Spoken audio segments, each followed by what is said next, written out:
মাননীয় স্পিকার, আপনাকে ধন্যবাদ। মাননীয় মন্ত্রীর কাছে আমার প্রশ্ন হচ্ছে, আমার দক্ষিণ অঞ্চল পটুয়াখালী জেলা থেকে আমার সংসদীয় আসন ১১২ বাউফল ২, সেখানে প্রায় ৫ লক্ষ মানুষের বসবাস।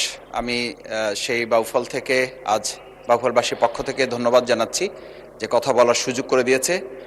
সেখানে আমি লক্ষ্য করেছি, আমি সেবক হিসাবে, খাদেম হিসেবে নির্বাচিত হওয়ার পর অসংখ্য মামলায় আমাদের জনগণ অতিষ্ঠ হয়ে আছে। সেই মামলাগুলো পরিচালনার জন্য জেলা আদালতের পাশাপাশি আমাদের উপজেলা অঙ্গনে বা বাউফলের এই ৫ লক্ষ মানুষের জন্য একটা আদালতের ব্যবস্থা করে দেওয়ার ব্যাপারে মাননীয় মন্ত্রী কোনো পদক্ষেপ নিয়ে আমার এই ৫ লক্ষ মানুষের কল্যাণে তাদের জন্য কিছু উদ্যোগ তিনি গ্রহণ করবেন কিনা, তাহলে কৃতজ্ঞ থাকবো। সেই বিষয়ে একটু জানতে চাই।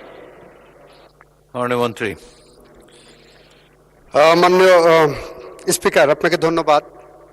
মাননীয় সদস্য বাউফল পটুয়াখালী থেকে উনি খুব সুন্দর করে বলেন এবং প্রতিদিনই ওনার এলাকার সমস্ত দাবি আমরা লক্ষ্য করি।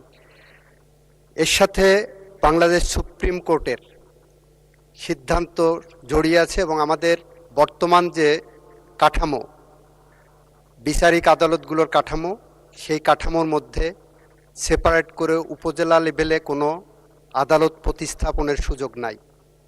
চৌকি আদালতগুলো আছে, সেটা এখনও আমরা রেখে দিয়েছি।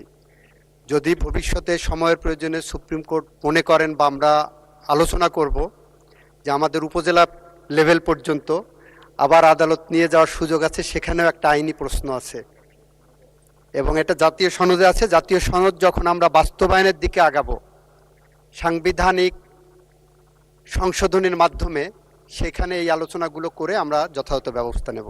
ধন্যবাদ আপনাকে।